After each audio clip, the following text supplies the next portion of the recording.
Bismillahirrahmanirrahim. Today we will read the essay My Daily Routine.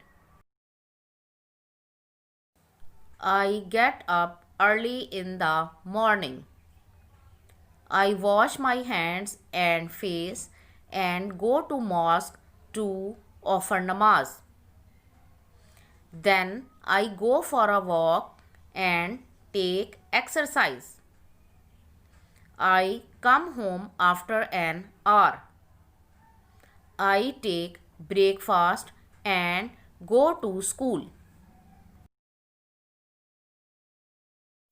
During school hours, we have different periods for each subject, and I listen to the teachers carefully. In break, I play and have lunch. I come back from the school in the afternoon. I have meal and take rest.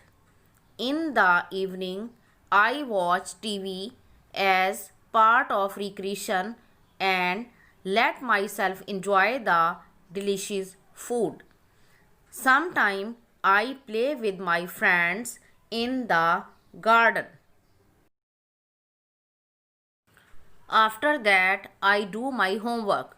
Then I spend some time with my family. Then I go to sleep. This is how I spend my day. If you like this video, please hit the like button and subscribe my channel. Thank you.